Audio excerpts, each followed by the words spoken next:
निम्नलिखित में किसकी इकाई है? तो जूल निम्नलिखित में से किनकी इकाई है? तो जूल निम्नलिखित में से किनकी इकाई है? तो ऊर्जा का है। इसका राइट आंसर ऑप्शन जो कि ए हो जाएगा। जूल निम्नलिखित में से किनकी इकाई है? तो ऊर्जा का है।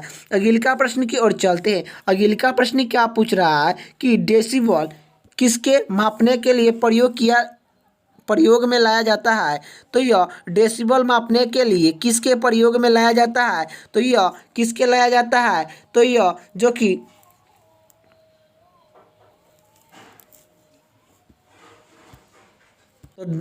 डेसिबल किसके मापने के लिए प्रयोग में लाया जाता है? तो यह वातावरण में ध्वनि को मापने के लिए, वातावरण में ध्वनि को मापने के लिए डेसिबल का प्रयोग किया जाता है। इसका राइट आंसर ऑप्शन जो कि सी हो जाएगा। अगला प्रश्न की ओर चलते हैं। अगला प्रश्न क्या पूछ रहा है? निम्नलिखित में से कौन सी एक सदिश राशि है? निम्नलिखित में से कौन सी एक सदिश राशि है? तो सदिश राशि कौन सा है आप लोग को बताना है। तो यह जो कि संवेग एक सदिश राशि है। नहीं तो यह जो कि अदिश राशि है। दाब और ऊर्जा और कार्यालय, यह तीनों क्या ऐसा राशि है? तो अदिश राशि है। कैसा राशि है? तो अदिश राशि है। ये भी आप लोग को याद होना चाहिए। लेकिन सदिश सदिश राशि कौन है? तो संवेग जो कि एक सदिश राशि है। तो इसका राइट आंसर ऑप्शन जो कि ए हो जाएगा। अगला प्रश्न की ओर चलते हैं। अगला प्रश्न क्या पूछ रहा है? अगला प्रश्न ये पूछ रहा है बल का गुणनफल है। तो बल का गुणनफल है। तो बल का गुणनफल क्या होता है? तो द्रव्यमान और त्वरण होता है। द्रव्यमान और त्वरण जो कि बल का गुणनफल होता है। तो द्रव्यमान और त्वरण बल का गुणनफल होता है। इसका राइट आंसर ऑप्शन जो कि बी हो जाएगा। तो आप सभी के एग्जाम में कैसा प्रश्न जो कि देखने को मिलता है? तो पहला प्रश्न क्या पूछ रहा है कि गोलकुंडा कहाँ पर अवस्था है? तो गोलकुंडा कहाँ पर अवस्था है? तो गोलकुंडा कहाँ पर अवस्था है? तो हैदराबाद में स्थित है। गोलकुंडा कहाँ पर अवस्था है? तो यह हैदराबाद में जो कि स्थित है।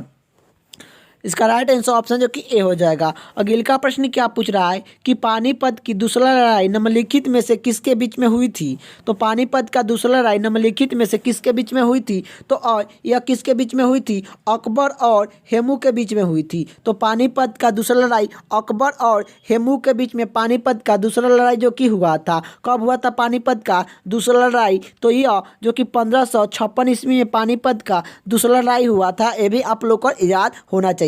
और पानीपत के जो कि टोटल जो कि 3 युद्ध हुआ है। जो कि प्रथम युद्ध हुआ है कब हुआ है? तो 1526 ईस्वी में पानीपत का दूसरा लड़ाई हुआ था। और किस किस के बीच में हुआ था? पानीपत का प्रथम लड़ाई किस किस के बीच में हुआ था? अकबर और इब्राहिम लोदीन के बीच में पानीपत का प्रथम लड़ाई हुआ था। और पानीपत का दूसरा लड़ाई किस किस के बीच में हुआ था? तो पानीपत का दूसरा लड़ाई कब जो कि किस किस के बीच में हुआ था? तो यह अकबर और हेमू के बीच पानीपत का जो कि दूसरा लड़ाई 1556 ईस्वी में हुआ था।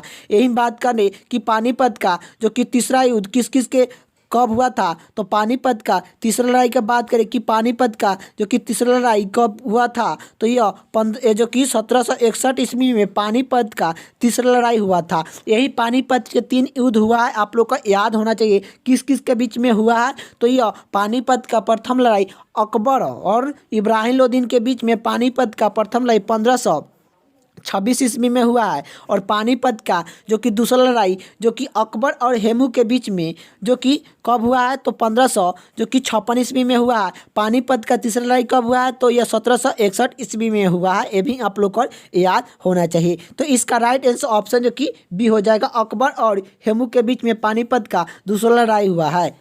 अगला प्रश्न की ओर चलते हैं। अगला प्रश्न क्या पूछ रहा है कि अगला प्रश्न ये पूछ रहा है कि हेमू का मकबरा कहाँ है? तो हेमू का मकबरा कहाँ है? तो हेमू का मकबरा कहाँ है? तो यह दिल्ली में है। इसका राइट आंसर ऑप्शन जो कि बी हो जाएगा कि हेमू का मकबरा कहाँ है? तो दिल्ली में है। अगला प्रश्न की ओर चलते हैं। अगला प्रश्न क्या पूछ रहा है कि किस मुगल शासक ने 2 बार शासन किया? किस मुगल शासक ने 2 बार शासन किया? तो यह हेमू था। हेमू ने जो कि 2 बार जो कि शासन किया था। यह राइट इसका आंसर ऑप्शन जो कि सी हो जाएगा। किस मुगल शासक ने 2 बार शासन किया? तो हेमू जो कि किए थे। अगला प्रश्न की ओर चलते हैं। अगला प्रश्न क्या पूछ रहा है, भारत में बीबी का मकबरा कहाँ पर स्थित है? तो भारत में बीबी का मकबरा कहाँ पर स्थित है? तो भारत में बीबी का मकबरा कहाँ पर स्थित है? इसका आंसर आप लोग को कमेंट बॉक्स में बताना है। इसका आंसर आप लोग को कमेंट बॉक्स में आप लोग को बताना है कि भारत में बीबी के मकबरा कहाँ पर स्थित है। आप लोग का इसका आंसर कमेंट बॉक्स में आप लोग को पिन करना है कि इसका राइट आंसर क्या होगा। चलिए अगला प्रश्न की ओर चलते हैं। अगला प्रश्न क्या पूछ रहा है कि पानीपत का प्रथम युद्ध कब हुआ? तो पानीपत का प्रथम युद्ध कब हुआ? तो पानीपत का प्रथम युद्ध जो कि 21 अप्रैल 1526 ईस्वी में हुआ था। 21 अप्रैल जो कि 1556 ईस्वी में पानीपत का जो कि प्रथम युद्ध हुआ था। इसका राइट आंसर ऑप्शन जो कि डी हो जाएगा। अगला प्रश्न की बात करें, अगला प्रश्न क्या पूछ रहा है? अगला प्रश्न ये पूछ रहा है कि बाबर ने प्रसिद्ध दुगली नीति का प्रयोग सर्वप्रथम किस युद्ध में किए थे? तो बाबर ने प्रसिद्ध दुगली नीति किस युद्ध में प्रयोग किए थे? तो यह जो कि पानीपत का प्रथम युद्ध में जो कि किए थे। इसका राइट आंसर ऑप्शन जो कि ए हो जाएगा। अगला प्रश्न की ओर चलते हैं। अगला प्रश्न क्या पूछ रहा है, निम्नलिखित में से कौन अंतिम मुगल शासक थे? निम्नलिखित में से कौन अंतिम मुगल शासक थे? तो अंतिम मुगल शासक कौन थे? तो बहादुर शाह द्वितीय थे। बहादुर शाह द्वितीय जो कि मुगल के अंतिम सम्राट थे। इसका राइट आंसर ऑप्शन जो कि डी हो जाएगा। अगला प्रश्न की ओर चलते हैं। अगला प्रश्न क्या पूछ रहा है? अगला प्रश्न ये पूछ रहा है कि 42वें संविधान शोधन द्वारा प्रस्तावना में निम्नलिखित में से कौन सा शब्द को जोड़ा दिया गया? तो यह कौन सा शब्द को जोड़ा गया था? 42वें संविधान शोधन अधिनियम के द्वारा यह प्रस्तावना में निम्नलिखित में से कौन सा शब्द को जोड़ दिया गया? तो यह प्रस्तावना में कौन सा शब्द को जोड़ दिया गया था 42वें संविधान शोधन के द्वारा? तो यह समाजवादी को जो कि जोड़ दिया गया था। इसका राइट आंसर ऑप्शन जो कि सी हो जाएगा, समाजवादी हो जाएगा आप लोग का। अगला प्रश्न की ओर चलते हैं। अगला प्रश्न क्या पूछ रहा है कि समाजवादी का अर्थ है? तो समाजवादी का अर्थ है तो समाजवादी का अर्थ होता है यह जो कि समाज की न्यायालय समाजिक का समाजवादी का अर्थ होता है सामाजिक न्यायालय होता है। इसका राइट आंसर ऑप्शन जो कि डी हो जाएगा। अगला प्रश्न की ओर चलते हैं। अगला प्रश्न क्या पूछ रहा है, भारतीय संविधान में समवर्ती सूची किस के संविधान से लिया गया है? तो भारतीय संविधान में समवर्ती सूची किसके संविधान से लिया गया है? तो यह ऑस्ट्रेलिया संविधान से जो कि समवर्ती सूची का विषय जो कि लिया गया है। इसका राइट आंसर ऑप्शन जो कि ए हो जाएगा। अगला प्रश्न की बात करें। अगला प्रश्न क्या पूछ रहा है कि भारतीय संविधान की आत्मा किसे कहा जाता है? तो भारतीय संविधान की आत्मा किसे कहा जाता है? तो भारतीय संविधान की आत्मा जो कि प्रस्तावना को जो कि कहा जाता है। इसका राइट आंसर ऑप्शन जो कि बी हो जाएगा। अगला प्रश्न की ओर चलते हैं। अगला प्रश्न एक क्या पूछ रहा है कि संविधान निर्माण में किस पर विशेष ध्यान दिया गया था? तो संविधान को निर्माण में किसके विशेष ध्यान दिया गया था? तो यह प्रस्तावना को विशेष ध्यान जो कि दिया गया है। इसका राइट आंसर ऑप्शन जो कि सी हो जाएगा। संविधान के निर्माण में किस पर विशेष ध्यान दिया गया है? तो प्रस्तावना पर जो कि दिया गया है। इसका राइट आंसर ऑप्शन जो कि सी हो जाएगा, प्रस्तावना पर। अगला प्रश्न की ओर चलते हैं। अगला प्रश्न क्या पूछ रहा है कि भारतीय संविधान कब अंकित किया गया था? तो भारतीय संविधान कब अंकित किया गया था? तो भारतीय संविधान कब अंकित किया गया था? तो 26 नवंबर 1949 को 26 नवंबर 1949 को भारतीय संविधान को अंकित किया गया था। यही पूछेगा भारतीय संविधान लागू कब हुआ था? तो यह लागू कब हुआ था? तो यह 26 जनवरी 1950 ईस्वी को 26 जनवरी 1950 को भारतीय संविधान को लागू किया गया था। ये भी आप लोग को याद होना चाहिए कि भारतीय संविधान कब लागू हुआ था। 26 जनवरी 1950 को भारतीय संविधान को लागू जो कि कर दिया गया था। और जो कि तैयार कब किया गया था? भारतीय संविधान को जो कि तैयार कब किया गया था? यह तैयार कब किया गया था? तो 26 नवंबर 1949 को जो कि किया गया था। इसी कारण हम लोग जो कि सब भारतीय संविधान दिवस, क्या भारतीय संविधान दिवस कब मनाते हैं? तो भारतीय संविधान दिवस कब मनाया जाता है? तो भारतीय संविधान दिवस कब मनाते हैं? तो भारतीय संविधान दिवस 26 नवंबर को हम लोग भारतीय संविधान दिवस जो कि मनाते हैं। अगले का प्रश्न की ओर चलते हैं। अगले का प्रश्न क्या पूछ रहा है कि निम्नलिखित में से किस तारीख को भारतीय संविधान को लागू किया गया था? तो निम्नलिखित में से किस तारीख को भारतीय संविधान को लागू किया गया था? तो यह 26 जनवरी 1950 को भारतीय संविधान को लागू किया गया था। इसका राइट आंसर ऑप्शन जो कि ए हो जाएगा। अगले का प्रश्न की बात करें। अगले का प्रश्न क्या पूछ रहा है? भारतीय संविधान को संविधान सभा के द्वारा अंकित किया गया। तो भारतीय संविधान को संविधान सभा के द्वारा अंकित किया गया था। तो यह 26 नवंबर 1949 को जो कि किया गया था। इसका राइट आंसर ऑप्शन जो कि बी हो जाएगा। अगले का प्रश्न की बात करें। अगले का प्रश्न क्या पूछ रहा है? भारत का संविधान पूर्ण रूप से तैयार हुआ। तो भारत का संविधान पूर्ण रूप से तैयार हुआ तो यह कब हुआ था? तो यह 26 नवंबर 1949 को हुआ था। 26 नवंबर 1949 को भारत का पूर्ण संविधान जो कि बनकर तैयार हुआ था। इसका राइट आंसर ऑप्शन जो कि सी हो जाएगा। अगले का प्रश्न की ओर चलते हैं। अगले का प्रश्न क्या पूछ रहा है कि बिहार में लोकसभा की कितने सीट है? तो बिहार में लोकसभा का सीट कितना है? तो 40 है। तो बिहार में लोकसभा का सीट कितना है? तो 40 है। ये भी आप लोग को याद होना चाहिए। यही पूछेगा कि बिहार में राज्यसभा का सीट कितना है। तो बिहार में राज्यसभा का सीट जो कि कितना है? तो राज्यसभा के सीट जो कि बिहार में जो कि कितना है? तो राज्यसभा के सीट बिहार में जो कि कितना है? तो यह 16 सीट है। यही पूछेगा कि बिहार में जो कि लोकसभा का सीट कितना है? तो बिहार में लोकसभा का सीट कितना है? तो 40। बिहार में लोकसभा का सीट कितना है? तो 40 है। आप लोग को ये भी आप लोग को याद होना चाहिए। यही पूछेगा कि बिहार में जो कि बिहार में विधान परिषद का सीट कितना है? तो विधान परिषद के बिहार में जो कि सीट कितना है? तो विधान परिषद का सीट बिहार में जो कि कितना है? तो यह कितना है? तो यह 75 सीट है। तो यह 75 सीट बिहार में विधानसभा का सीट जो कि 75 है। यह पूछेगा कि बिहार में राज्य जो कि विधानसभा का सीट कितना है? विधानसभा का सीट कितना है बिहार में? तो विधानसभा का सीट जो कि कितना है? तो विधानसभा का सीट बिहार में जो कि 243 है। इसी तरह आप सभी को एग्जाम में आएगा कि आखिर बिहार में राज्यसभा का सीट कितना है? तो राज्यसभा का सीट जो कि कितना है? तो 16 सीट है। यही पूछेगा कि बिहार में जो कि लोकसभा का सीट कितना है? तो बिहार में लोकसभा का सीट जो कि 40 है। यही पूछेगा कि बिहार में जो कि विधानसभा का सीट कितना है? तो विधानसभा का सीट कितना है? तो 243।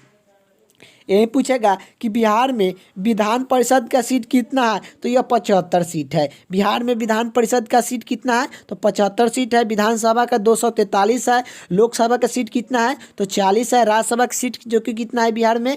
तो यह जो कि 16 सीट है। तो इसका राइट आंसर क्या हो जाएगा? ऑप्शन जो कि बी हो जाएगा। 40 लोकसभा का सीट बिहार में है। अगले का प्रश्न की ओर चलते हैं। अगले का प्रश्न क्या पूछ रहा है? अगले का प्रश्न ये पूछ रहा है कि धर्मनिरपेक्षण का अर्थ है। तो धर्मनिरपेक्षण का अर्थ है। तो धर्मनिरपेक्षण का अर्थ है तो जो कि धर्मनिरपेक्षण का अर्थ यही होता है।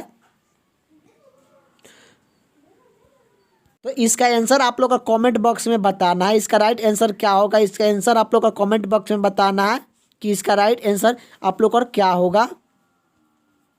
अगले का प्रश्न की ओर चलते हैं। अगले का प्रश्न क्या पूछ रहा है? अगले का प्रश्न यही पूछ रहा है कि निम्नलिखित में से कौन सा प्राथमिक रंग नहीं है? तो निम्नलिखित में से कौन सा प्राथमिक रंग नहीं है? तो प्राथमिक रंग देखिए, प्राथमिक रंग जो कि 3 गो होता है। एक होता है लाल होता है, एक हरा होता है और एक नीला होता है। यह तीनों क्या है? एक प्राथमिक रंग है। प्राथमिक रंग जो कि यह तीनों है, लाल हरा नीला, यह जो कि कैसा रंग है? तो यह प्राथमिक रंग है। ये आप लोग का प्रश्न में क्या पूछ रहा है? निम्नलिखित में से कौन सा जो कि प्राथमिक रंग नहीं है? तो कौन सा प्राथमिक रंग नहीं है? तो पीला जो कि प्राथमिक रंग जो कि नहीं है। तो इसका राइट आंसर ऑप्शन जो कि डी हो जाएगा कि पीला यह प्राथमिक रंग नहीं है। अगले का प्रश्न की ओर चलते हैं। अगले का प्रश्न क्या पूछ रहा है कि कार्यालय का मात्रक क्या है? तो कार्यालय का मात्रक क्या है? तो जून है। कार्यालय का मात्रक क्या है? तो जून है। बल का एसआई मात्रक क्या है? तो बल का एसआई मात्रक जो कि न्यूटन होता है। शक्ति क्या? शक्ति का एसआई मात्रक क्या होता है? तो वाट होता है। वाट जो कि शक्ति का होता है, बल का जो कि न्यूटन होता है।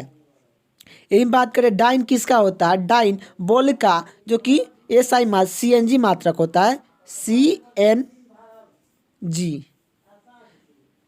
एसआई। तो इसका राइट आंसर क्या हो जाएगा? कार्यालय का एसआई मात्रक है तो यह जो कि जून है। इसका राइट आंसर ऑप्शन जो कि ए हो जाएगा। बल का एसआई मात्रक न्यूटन होता है, शक्ति का वाट होता है। ये भी आप लोग को याद होना चाहिए। अगले का प्रश्न क्या पूछ रहा है कि प्रकाश वर्ष मात्रक है। तो प्रकाश वर्ष का मात्रक है तो प्रकाश वर्ष का मात्रक क्या है? तो यह प्रकाश वर्ष का मात्रक जो कि दूरी होता है। इसका राइट आंसर ऑप्शन जो कि बी हो जाएगा। प्रकाश वर्ष का मात्रक क्या होता है? तो दूरी होता है।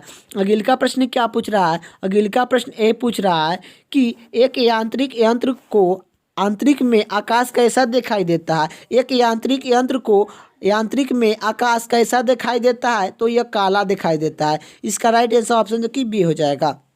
अगले का प्रश्न की ओर चलते हैं। अगले का प्रश्न क्या पूछ रहा है कि मूल रंग है। तो यह 3 मूल रंग है। तो 3 मूल रंग कौन सा है? तो 3 मूल रंग यही होता है, लाल हरा नीला होता है। लाल हरा नीला यह जो कि 3 जो कि होता है मूल रंग। इसका राइट आंसर ऑप्शन जो कि सी हो जाएगा कि 3 मूल रंग होता है तो लाल हरा नीला होता है। यह इसे जो कि प्राथमिक रंग भी कहा जाता है। प्राथमिक रंग भी कहा जाता है। प्राथमिक रंग भी कहा जाता है। ये भी आप लोग को याद होना चाहिए। अगले का प्रश्न क्या पूछ रहा है कि प्रकाश का वेग अधिक होता है। तो प्रकाश का वेग अधिक होता है तो प्रकाश का वेग सबसे अधिक किस में होता है? तो निर्वात में होता है। निर्वात में जो कि सबसे अधिक प्रकाश का वेग होता है। इसका राइट आंसर ऑप्शन जो कि सी हो जाएगा, निर्वात। कि प्रकाश का वेग सबसे अधिक किस में होता है? तो निर्वात में होता है। प्रकाश का चाल कितना चलता है? तो 3 × 10⁻8 मीटर प्रति सेकेंड। किलोमीटर आप लोग को मान लीजिए, प्रति सेकंड नहीं, दोनों चलता है। अगले का प्रश्न की ओर चलते हैं। अगले का प्रश्न क्या पूछ रहा है?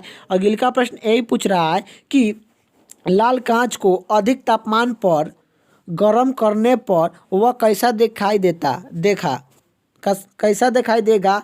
तो यह आप लोग को बताना है। लाल कांच को अधिक तापमान पर गर्म करने पर वह कैसा दिखाई देता है? तो लाल कांच को अधिक तापमान पर गर्म करने पर वह कैसे दिखाई देता है? तो यह जो कि यह हरा दिखाई देता है। इसका राइट आंसर ऑप्शन जो कि डी हो जाएगा, हरा।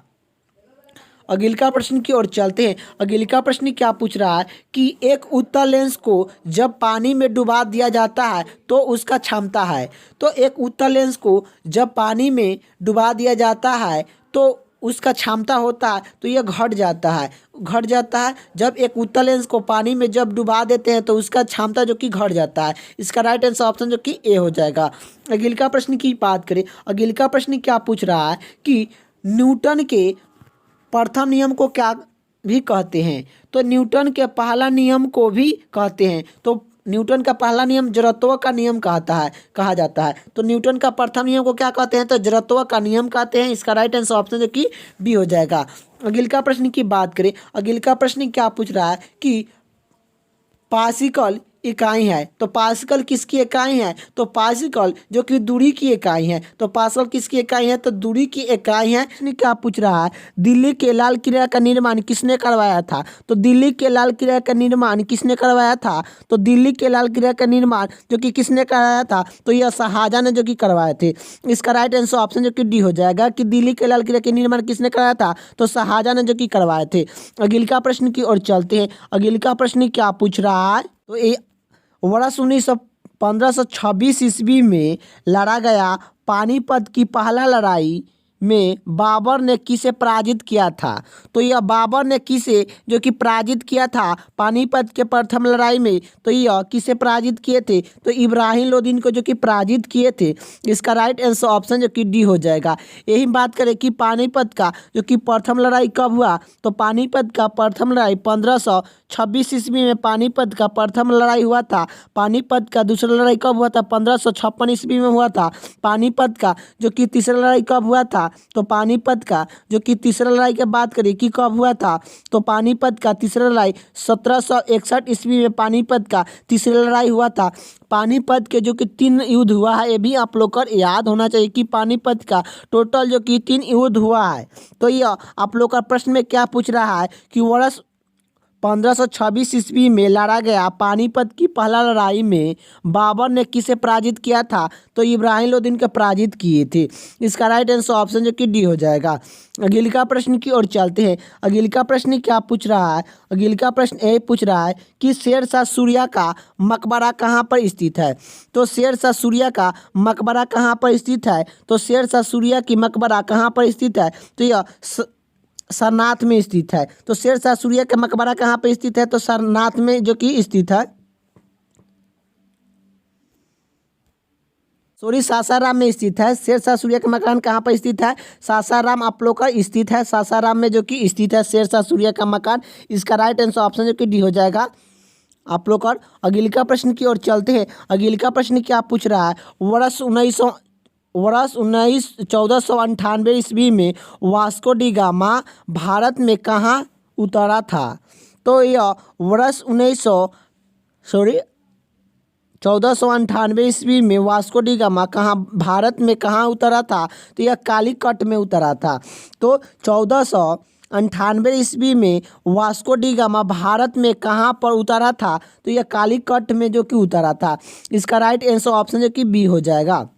यही बात करें कि भारत के खोज किसने किया, तो भारत के खोज जो कि किसने किया, तो यह भारत के खोज जो कि किसने किया, तो वास्को डी गामा ने भारत के खोज जो कि किए थे। यही पूछेगा कि कब किया था वास्को डी गामा, भारत के कब खोजे थे, तो यह 1498 ईस्वी में वास्को डी गामा भारत के जो कि खोजे थे। ये भी आप लोग को याद होना चाहिए। तो यही प्रश्न में क्या पूछ रहा है कि वर्ष 1498 ईस्वी में वास्को डी गामा भारत में कहाँ पर उतरा था, तो यह कहाँ पर उतरा था, तो यह कालीकट में उतरा था। कालीकट एक केरल राज्य का, केरला में जो कि पड़ता है, वहीं ऊपर जो कि उतरा था वास्को डी गामा। इसका राइट आंसर ऑप्शन जो कि बी हो जाएगा। अगले का प्रश्न की ओर चलते हैं। अगले का प्रश्न क्या पूछ रहा है कि वास्को डी गामा कहाँ के रहने वाला था, तो वास्को डी गामा कहाँ के रहने वाला था, तो वास्को डी गामा जो कि कहाँ के रहने वाला था, तो यह पुर्तगाल के रहने वाला था। इसका राइट आंसर ऑप्शन जो कि सी हो जाएगा। अगले का प्रश्न की ओर चलते हैं। अगले का प्रश्न क्या पूछ रहा है कि संविधान सभा में किस देश स्थायी प्रतिनिधि भाग नहीं लिया था, तो यह संविधान सभा में किस देश के स्थायी प्रतिनिधि भाग नहीं लिया था, तो यह हैदराबाद के जो कि भाग नहीं लिए थे। इसका राइट आंसर ऑप्शन जो कि डी हो जाएगा। अगले का प्रश्न की ओर चलते हैं। अगले का प्रश्न क्या पूछ रहा है, अगले का प्रश्न यही पूछ रहा है कि संविधान सभा के प्रारूप समिति की नियुक्ति कब की गई, तो संविधान सभा के प्रारूप समिति की नियुक्ति कब की गई थी, तो यह 29 अगस्त 1947 ईस्वी को संविधान सभा के प्रारूप समिति की नियुक्ति जो कि किया गया था। इसका राइट आंसर ऑप्शन जो कि 29 अगस्त 1947 ईस्वी को जो कि किया गया था। इसका राइट आंसर ऑप्शन जो कि सी हो जाएगा। और यही पूछेगा कि संविधान सभा के प्रारूप समिति की सदस्य जो कि कितने थे, तो सदस्य की संख्या जो कि 7 थे। सदस्य की संख्या कितना था, तो 7 था। ये भी आप लोग को याद होना चाहिए। अगले का प्रश्न की बात करें। अगले का प्रश्न क्या पूछ रहा है कि भारतीय संविधान सभा को किसने बनाया, भारतीय संविधान सभा को किसने बनाया, तो यह भारतीय संविधान सभा को किसने बनाया, तो यह भारतीय संविधान को किसने बनाया, तो यह सभा के द्वारा जो कि बना था। इसका राइट आंसर ऑप्शन जो कि बी हो जाएगा। अगले का प्रश्न की ओर चलते हैं। अगले का प्रश्न क्या पूछ रहा है कि संविधान सभा का प्रथम अधिवेशन कहाँ पर हुआ था, तो संविधान सभा का प्रथम अधिवेशन कहाँ पर हुआ था, तो यह जो कि दिल्ली में हुआ था। तो संविधान सभा का प्रथम अधिवेशन कहाँ पर हुआ था, दिल्ली में हुआ था। और कब हुआ था, तो यह जो कि 9 दिसंबर 1946 ईस्वी में संविधान सभा का प्रथम बैठक हुआ था। और कहाँ पर हुआ था, तो दिल्ली में हुआ था। इसका राइट आंसर ऑप्शन जो कि सी हो जाएगा। अगले का प्रश्न की बात करें, अगले का प्रश्न क्या पूछ रहा है कि संविधान सभा के गठन की मांग सर्वप्रथम 1895 ईस्वी में किसके द्वारा प्रस्तुत किया गया। तो यह संविधान सभा के गठन के मांग सर्वप्रथम 1800 जो कि 95 ईस्वी में किसके द्वारा प्रस्तुत किया गया। तो यह बालगंगा तिलक के द्वारा जो कि 1895 ईस्वी में जो कि किया गया था। ये भी इसका राइट आंसर ऑप्शन जो कि सी हो जाएगा, बालगंगा तिलक। अगले का प्रश्न की बात करें, अगले का प्रश्न क्या पूछ रहा है कि भारत की संविधान सभा का गठन किसके आधार पर किया गया था। तो भारत की संविधान सभा गठन किसके आधार पर किया गया था। यह केन मिशन योजना के द्वारा जो कि किया गया था। इसका राइट आंसर ऑप्शन जो कि डी हो जाएगा। अगले का प्रश्न की ओर चलते हैं। अगले का प्रश्न क्या पूछ रहा है, भारत की संविधान सभा के अनुसार गठन किया गया था। तो यह भारत की संविधान सभा किसके अनुसार गठन किया गया। तो यह केन मिशन योजना के द्वारा जो कि संविधान सभा का जो कि गठन किया गया था। इसका राइट आंसर ऑप्शन जो कि ए हो जाएगा। अगले का प्रश्न की ओर चलते हैं। अगले का प्रश्न क्या पूछ रहा है, संविधान सभा का पहला पत्र कब हुआ था। तो संविधान सभा का पहला पत्र कब हुआ था। तो 9 दिसंबर 1947 ईस्वी को हुआ था। इसका राइट आंसर ऑप्शन जो कि बी हो जाएगा। अगले का प्रश्न की ओर चलते हैं। अगले का प्रश्न क्या पूछ रहा है, डॉक्टर भीमराव अंबेडकर संविधान सभा में निर्वाचन कहाँ पर हुआ था। तो डॉक्टर भीमराव अंबेडकर संविधान सभा में कहाँ से निर्वाचन हुए थे। तो यह पश्चिम बंगाल से हुए थे। इसका राइट आंसर ऑप्शन जो कि सी हो जाएगा। डॉक्टर भीमराव अंबेडकर संविधान सभा में निर्वाचन कहाँ पर हुए थे। तो यह पश्चिम बंगाल से जो कि हुए थे। अगले का प्रश्न क्या पूछ रहा है, अगले का प्रश्न ये पूछ रहा है कि भारत के प्रथम राष्ट्रपति कौन थे। तो भारत के प्रथम राष्ट्रपति कौन थे। तो यह डॉक्टर राजेंद्र प्रसाद थे। डॉक्टर राजेंद्र प्रसाद जो कि भारत के प्रथम राष्ट्रपति थे। यही बात करें कि भारत के प्रथम उपराष्ट्रपति कौन थे। तो भारत के प्रथम जो कि उपराष्ट्रपति कौन थे। तो यह डॉक्टर सर्वपल्ली राधाकृष्ण थे। डॉक्टर सर्वपल्ली राधाकृष्ण भारत के प्रथम उपराष्ट्रपति थे। ये भी आप लोग को याद होना चाहिए। तो इसका राइट आंसर ऑप्शन जो कि डी हो जाएगा। अगले का प्रश्न की ओर चलते हैं। अगले का प्रश्न क्या पूछ रहा है, अगले का प्रश्न यही पूछ रहा है कि भारत के राष्ट्रपति निर्वाचन होने के लिए न्यूनतम आयु सीमा क्या है। तो भारत के राष्ट्रपति निर्वाचन होने के लिए न्यूनतम आयु सीमा क्या है। तो भारत के राष्ट्रपति निर्वाचन होने के लिए न्यूनतम आयु सीमा क्या है। तो यह जो कि 35 वर्ष है। 35 वर्ष किन किन का आयु सीमा होना चाहिए। तो देखिए, एक होता है जो कि क्या होता है, एक होता है उपराष्ट्रपति, एक होता है उपराष्ट्रपति, एक होता है राष्ट्रपति,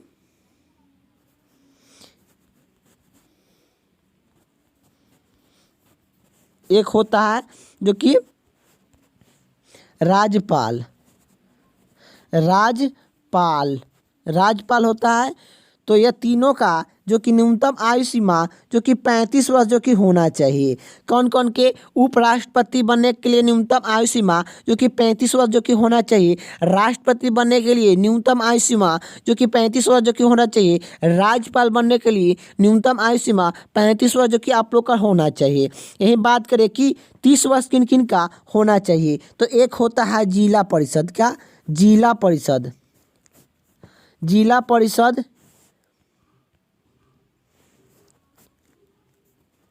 जिला परिषद बनने के लिए न्यूनतम आयु सीमा 30 वर्ष जो कि होना चाहिए। यही बात करें कि विधान परिषद, क्या विधान परिषद, विधान परिषद बनने के लिए न्यूनतम आयु सीमा जो कि कितना रखा गया है। तो यह विधान परिषद बनने के लिए न्यूनतम आयु सीमा जो कि कितना रखा गया है। तो यह जो कि 30 वर्ष जो कि रखा गया है। यही बात करें कि राज्यसभा बनने के लिए न्यूनतम आयु सीमा जो कि कितना रखा गया है। तो राज्यसभा बनने के लिए न्यूनतम आयु सीमा जो कि 30 वर्ष जो कि रखा गया है। ये तीनों के लिए न्यूनतम आयु सीमा जो कि 30 वर्ष जो कि रखा गया है। कौन, राज्यसभा बनने के लिए न्यूनतम आयु सीमा 30 वर्ष चाहिए और विधानसभा सॉरी विधान परिषद बनने के लिए न्यूनतम आयु सीमा जो कि 30 वर्ष होना चाहिए। जिला परिषद बनने के लिए न्यूनतम आयु सीमा जो कि 30 वर्ष जो कि होना चाहिए। ये तीनों के बनने के लिए जो कि 30 वर्ष जो कि आप लोग का आयु होना चाहिए। यही बात करें कि 25 वर्ष किन किन का आयु सीमा होना चाहिए क्या क्या बनने के लिए।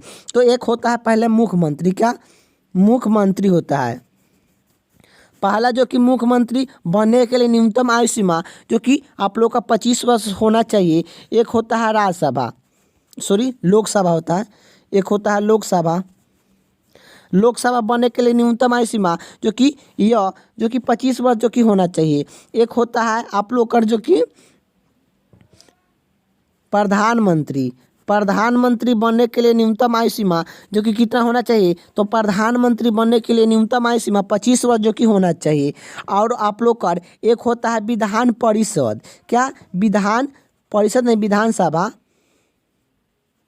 विधानसभा बनने के लिए न्यूनतम आयु सीमा जो कि कितना रखा गया है। तो यह जो कि चारों के लिए न्यूनतम आयु सीमा 25 वर्ष जो कि रखा गया है। मुख्यमंत्री बनने के लिए न्यूनतम आयु सीमा 25 वर्ष रखा गया है। लोकसभा बनने के लिए न्यूनतम आयु सीमा जो कि 25 वर्ष रखा गया है। प्रधानमंत्री बनने के लिए न्यूनतम आयु सीमा 25 वर्ष जो कि रखा गया है। विधानसभा बनने के लिए न्यूनतम आयु सीमा 25 वर्ष जो कि रखा गया है। ये आप लोग को याद होना चाहिए कि किन किन का बनने के लिए कितना कितना आयु होना चाहिए। तो चलिए, तो यही आप लोग का प्रश्न में क्या पूछ रहा है, भारत के राष्ट्रपति निर्वाचन होने के लिए न्यूनतम आयु सीमा क्या है। तो यह जो कि 35 वर्ष है। इसका राइट आंसर ऑप्शन जो कि ए हो जाएगा। अगले प्रश्न की ओर चलते हैं। अगले प्रश्न क्या पूछ रहा है कि कान्हा राष्ट्रीय उद्यान किस राज्य में स्थित है। तो कान्हा राष्ट्रीय उद्यान किस राज्य में स्थित है। तो यह किस राज्य में स्थित है। तो मध्य प्रदेश में स्थित है। इसका राइट आंसर ऑप्शन जो कि डी हो जाएगा। अगले प्रश्न की ओर चलते हैं। अगले प्रश्न क्या पूछ रहा है, मनुष्य में कुल कितनी हड्डी की संख्या होती है। तो मनुष्य में कुल कितनी हड्डी की संख्या होती है। तो यह 206 हड्डी होती है। तो मनुष्य में कुल कितनी हड्डियों की संख्या होती है। तो 206 हड्डी होती है। बच्चों में कितना हड्डी होती है। तो यह 300 हड्डी जो कि होता है। जो कि सिर में, क्या सिर में कितना हड्डी होता है। तो सिर में जो कि 29 हड्डी होता है। ये भी आप लोग का याद होना चाहिए। यही बात करें कि कान में कितना हड्डी होता है। तो यह कान में जो कि कितना हड्डी होता है, कान में जो कि 6 हड्डी होता है। यही बात करें कि खोपड़ी में, खोपड़ी में कितना हड्डी होता है। तो यह खोपड़ी में जो कि 8 हड्डी होता है। खोपड़ी में 8 हड्डी होता है और कान में जो कि 6 हड्डी होता है। ये भी आप लोग को याद होना चाहिए।